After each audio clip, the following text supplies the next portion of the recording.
Hi everyone, welcome back to Unlock PCMB Academy. In today's video, we are going to talk about the C2 cycle. Literally C2 cycle काय आहे, photo respiration कशा प्रकारे work होतं आणि खरंच जी की प्लांटची एनर्जी आहे ते या सायकल मध्ये वेस्ट होतं का आणि या सायकलला हार्मफुल किंवा वेस्टफुल सायकल आपण का म्हणतो, तर या सर्व गोष्टी डिटेल मध्ये आपण आज पाहणार आहोत. तर सर्वात आधी C2 सायकल काय आहे, तर C2 सायकलला दुसरं नाव काय आहे, C2 सायकलला आपण म्हणतो की this is the photorespiration. Okay, तर फोटो रेस्पिरेशन आपण का म्हणतो, कारण इथे काय होतं, रेस्पिरेशन केलं जातं. रेस्पिरेशन मध्ये आपण काय करतो मला सांगा, आपण ऑक्सिजन घेतो आणि कार्बन डायऑक्साईड सोडतो, बरोबर. सो जस्ट लाईक दॅट या C2 सायकल मध्ये काय होतं, जे प्लांट्स आहे म्हणजे नेमकं RUBP जे आहे ते इन्स्टेड ऑफ कार्बन डायऑक्साईड त्यानं कशाचं ऍब्झॉर्प्शन करतं, ऑक्सिजन तो स्वतःमध्ये घेतो आणि रुबिस्को एन्झाईम त्याला मदत करतं.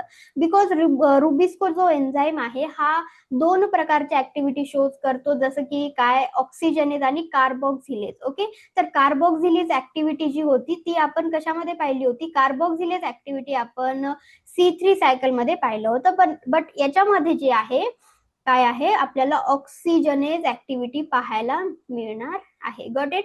तर ही जी सायकल आहे याला आपण आजच्या या व्हिडिओमध्ये डिटेलमध्ये पाहणार आहोत. ओके, तर ऑक्सिडेटिव्ह फोटोसिंथेटिक कार्बन सायकल, कारण इथं ऑक्सिजनेज एन्झाईम काम करतो, ऑक्सिजनेज ऍक्टिव्हिटी शो होते, कुणाची, रुबिस्कोची. त्यालाच आपण म्हणतो ग्लायकोलेट सायकल, कारण हा त्याचा प्रोडक्ट आहे, फर्स्ट प्रोडक्ट, त्यामुळे आपण त्याला ग्लायकोलेट सायकल सुद्धा म्हणून ओळखतो. So the first stable product of this cycle is the 2 carbon compound, that is 2 फॉस्फोग्लायकोलेट. आणि हा जो कंपाऊंड आहे हा 2 कार्बनचा आहे, म्हणजे फक्त 2 कार्बन या कंपाऊंड मध्ये प्रेझेंट आहेत. So that's why we call it as the C2 cycle.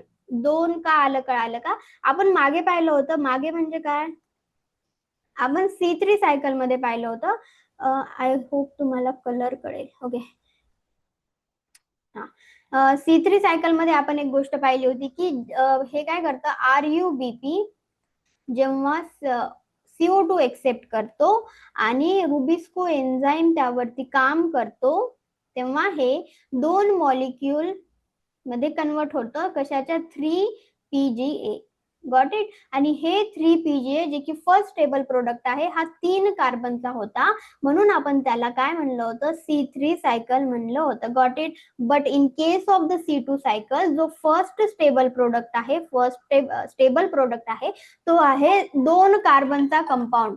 Okay, so 2 carbon compound first stable product आहे, त्यामुळे आपण त्याला काय म्हणतो, C2 सायकल असं म्हटलं जातं. आणि कोणता प्रोडक्ट आहे, तर तो प्रोडक्ट आहे 2 फॉस्फोग्लायकोलेट. Got it. त्यामुळे आपण त्याला काय म्हणतो, C2 सायकल असं म्हणतो.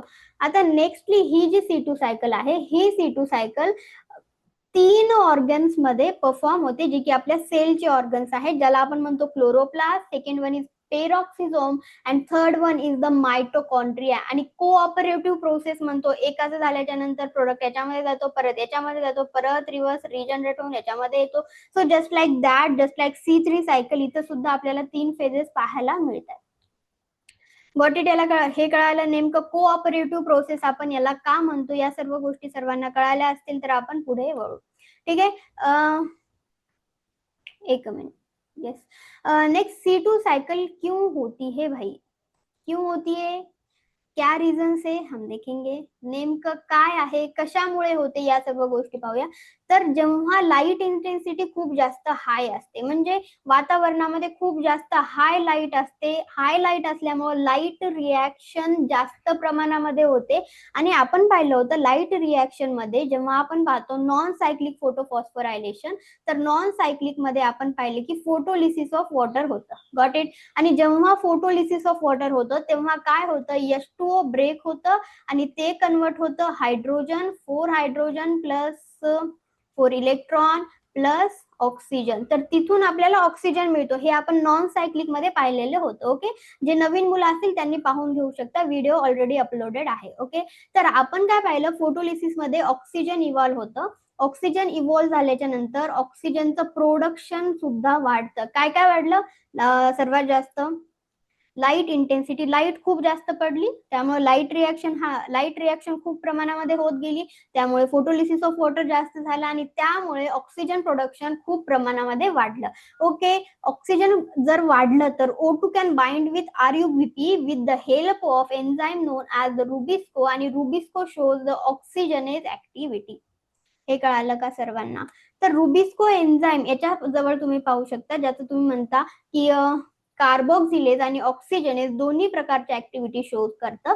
पण जेव्हा ऑक्सिजन जास्त असतं किंवा आणि कार्बन डायऑक्साईड कमी असतं तेव्हा हा ऑक्सिजन जो आहे तो रुबिस्को एन्झाइम काय करतं, ऑक्सिजनेज ऍक्टिव्हिटी शो करून ऑक्सिजनला बाइंड करतं RuBP सोबत, आणि समोरची प्रोसेस होते म्हणजे जे की होतं ग्लायकोलेट 2-फॉस्फोग्लायकोलेट प्रोडक्ट आपल्याला पाहायला मिळतो.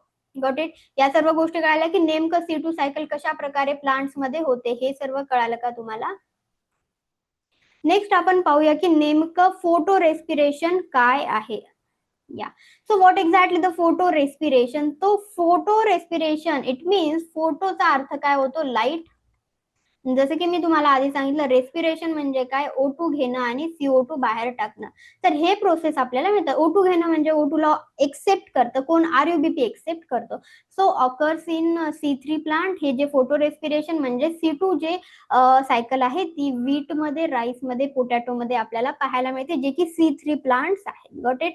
So Rubisco enzyme bind with oxygen. तर रुबिस्को एन्झाइम ऑक्सिजन सोबत बाइंड करतं, ऑक्सिजनेशन होतं रुबिस्कोचा, आणि एनर्जी कंझ्युम केली जाते इथं. म्हणजे एनर्जी काय आहे आपली, ATP इथं कंझ्युम केली जाते, आणि इथं कुठल्याही प्रकारचं ग्लुकोजचं फॉर्मेशन होत नाही. ग्लुकोज इथं बनतच नाही. इथं ATP, तर त्यानं म्हणतं तू बाबा स्वतःची ATP तर घ्यायला, ATP तर खर्च करायला, आणि तू ग्लुकोज सुद्धा बनवत नाहीये. सो याचा अर्थ काय आहे आणि तू कशासाठी येतोय? ओके, तर या सर्व प्रश्नांची उत्तरं त्याच्याकडे नसतात आणि त्याला वेस्टफुल प्रोसेस सुद्धा म्हटलं जातं. पण काही प्लांट्स मध्ये ही प्रोसेस गरजेची असते, कारण ऑक्सिजनचं प्रमाण तिथं खूप जास्त हाय असतं. ऑक्सिजन प्रमाण हाय असल्यामुळे स्टोमॅटा सुद्धा क्लोज झालेले असतात. सो दॅट्स वाय आपल्याला C2 सायकल तिथं गरजेची असते, आणि यामुळे ऑब्विसली एकतर ATP तो घ्यायला, खर्च करून घ्यायला, त्याचबरोबर ग्लुकोज सुद्धा देत नाहीये, त्यामुळे फोटोसिंथेटिक इफिशियन्सी सुद्धा आपल्याला कमी झालेली पाहायला मिळते in case of C2 cycle और फोटो रेस्पिरेशन. Got it? नेमकं कळालं का एक्झॅक्टली फोटो रेस्पिरेशन काय? आता आपण पाहूया की नेमकं रोल काय आहे रुबिस्को एन्झाइमचा, रुबिस्को एन्झाइम कशा प्रकारे वर्क करतं. सो रुबिस्को म्हणजे काय, रायबुलोज बिसफॉस्फेट कार्बोक्सिलेज ऑक्सिजनेज. आता हे रुबिस्को जे आहे हे काय करतं, इट हॅज टू ऍक्टिव्हिटी. याच्याकडे दोन ऍक्टिव्हिटी शो करते, एक तर कार्बोक्सिलेज, दुसरी आहे ऑक्सिजनेज. Got it? पहिली काय आहे कार्बोक्सिलेज, दुसरी कोणती आहे ऑक्सिजनेज. जेव्हा रुबिस्को मदत करतं RuBP ला CO2 सोबत बाइंड करण्यासाठी, तेव्हा तो कार्बोक्सिलेज ऍक्टिव्हिटी दाखवत असतो, आणि जेव्हा तो मदत करतो ऑक्सिजनला RuBP सोबत जॉईंट होण्यासाठी, तेव्हा तो काय करतो, ऑक्सिजनेज ऍक्टिव्हिटी शो करतो. आणि यामध्ये जर आपण पाहिलं की हे रुबिस्को 5 कार्बन कंपाऊंड आहे, बरोबर. रुबिस्को काय आहे, 5 कार्बनचा कंपाऊंड आहे, आणि त्यामुळे ते एक अनस्टेबल प्रोडक्ट बनत होता. C3 सायकल मध्ये आपण पाहिलं 5 कार्बन, हे 5 कार्बन प्लस एक कार्बन डायऑक्साईडचा आलेला 1 कार्बन, टोटल 6 कार्बन. 6 कार्बनचा अनस्टेबल प्रोडक्ट बनत होता, म्हणून तो प्रोडक्ट ब्रेक झाला 2 मध्ये. 3 कार्बनचा PGA, 3 कार्बनचा PGA, 2 प्रोडक्ट तिथं बनले. ठीक आहे. But in case of the C2 cycle इथं काय होतं, हे जे रुबिस्को 5 कार्बनचं आहे, इथं फक्त ऑक्सिजनच येते ना, इथं कार्बन डायऑक्साईड, कार्बन कुठे येतोय, तर इथं कार्बन नाहीच आहे. म्हणून काय होतं, हे 3 PGAचा पहिला एक कंपाऊंड बनतो जे की आहे 3 कार्बनचा, आणि दुसरा कंपाऊंड बनतो 2 कार्बनचा. कळालं? आणि हा जो 3 कार्बनचा कंपाऊंड आहे तो कंटिन्यू करतो C3 सायकल मध्ये परत. ठीक आहे. 3 याचं कामच आहे C3 सायकल मध्ये जाणं. हा C3 सायकल मध्ये जातो, पण याचं नेमकं काय, तर ही C3 सायकल याला म्हणते की तुझं काहीही काम नाहीये, इथं सर्व मोठे माणसं आहेत ज्यांच्याकडे 3 कार्बनचे कंपाऊंड आहे, तुझं काही काम नाहीये, तू इथे राहू नकोस, तू इथून निघून जाऊन. कुणाला म्हणतो तर म्हणतो हा फॉस्फोग्लायकोलेटला, जे की 2 कार्बनचा कंपाऊंड आहे. Got it? मग हा 2 कार्बनचा कंपाऊंड म्हणतो ठीक आहे बाबा, मला नाही राहायचं, तुम्ही पण राहू देत नाहीये, तर मी काय करतो, ही जागा सोडून दुसरीकडे निघून जातो, मला इथं राहायचंच नाहीये, असं कोण म्हणतो, हे फॉस्फोग्लायकोलेट. इथे तुम्ही पाहू शकता हे जे रायबुलोज बिसफॉस्फेट म्हणजे काय, मी रेड पेन घेते म्हणजे तुम्हाला प्रॉपर दिसेल.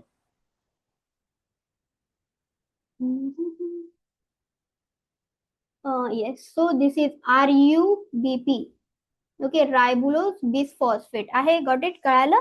तर हे रायबुलोज बिसफॉस्फेट ऑक्सिजन सोबत झालं बघा. हे ऑक्सिजन महाराज आले इथं आणि कन्वर्ट केलं याला कशामध्ये, फॉस्फोग्लायकोलेट मध्ये कन्वर्ट केलं, जे की काय आहे, 2 कार्बनचं आहे.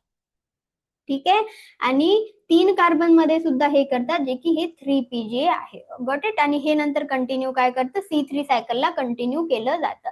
मग त्यानंतर हे काय म्हणतं की तू 2च कार्बनचा आहे, तुझं इथं काही काम नाहीये, तू दुसरीकडे निघून जा. हा पण बोलतो ठीक आहे माझं काम नाहीये तर मी निघून जातो. मग जाता जाता त्याला काय म्हणतात, तू एक फॉस्फेट देऊन जा. हा फॉस्फेट रिमूव्ह करतो आणि निघून जातो बिचारा पेरॉक्सिझोम मध्ये. Got it. पेरॉक्सिझोम मध्ये जाऊन त्याचं कन्व्हर्जन होतं ग्लायकोलेट मध्ये आणि इथं ते ऑक्सिडेशन करतं आणि ऑक्सिजन देऊन कन्वर्ट होतं H2O2 मध्ये. H2O2 मध्ये कन्वर्ट झाल्याच्या नंतर त्याला आपण म्हणतो ग्लायऑक्सिलेट. ठीक आहे. ग्लायऑक्सिलेटचं कन्व्हर्जन नंतर होतं ग्लायसिन मध्ये आणि परत हा ग्लायसिन कशामध्ये जातं, त्याला इथून तर त्याच्याकडनं ऑक्सिजन घेतला, इथून सगळेजण त्याच्याकडनं काही ना काही घेणारेच होते. हा म्हणतो की ठीक आहे पेरॉक्सिझोम काही कामाचा नाहीये, मी मायटोकॉन्ड्रियामध्ये जाऊन राहतो. ठीक आहे. मायटोकॉन्ड्रिया वाले थोडेफार मदत करतील वाटलं त्याला, म्हणून तो मायटोकॉन्ड्रियामध्ये गेला. मायटोकॉन्ड्रियामध्ये तो ग्लायसिन मायटोकॉन्ड्रियामध्ये गेल्याच्या नंतर तिथून तो कन्वर्ट झाला सिरिन मध्ये.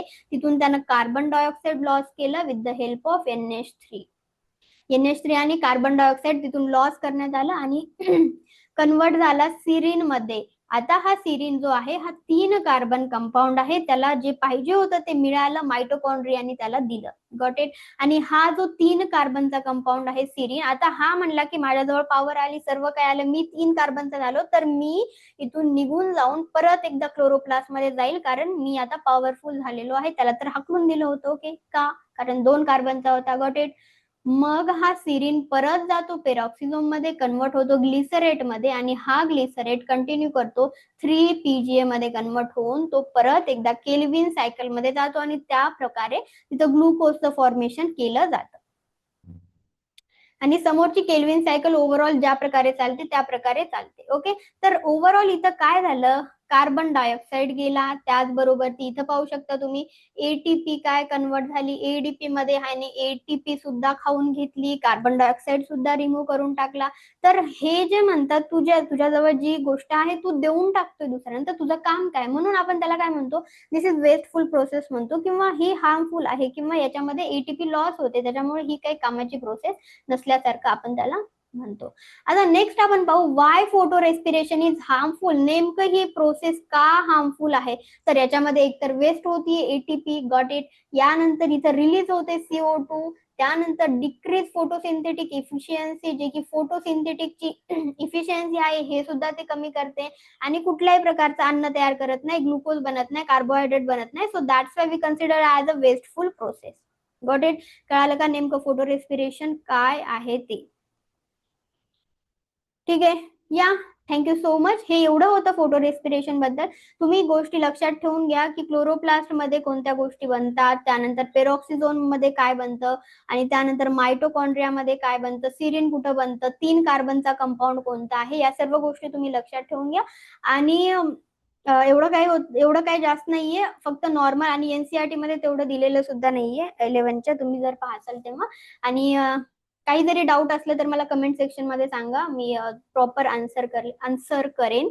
आणि जाताना प्लीज सबस्क्राईब करून जा चॅनलला, कारण अशाच गोष्टी आणि हँड रिटन स्टाईल मध्ये जे की तुम्हाला समजण्यासाठी इझी जाईल हे तुमच्या समोर मी घेऊन येत आहे. ओके. तर आपण भेटूया नेक्स्ट व्हिडिओ मध्ये. तोपर्यंत तुम्ही अभ्यास करत राहा आणि कंटिन्यू पाहत जा व्हिडिओ.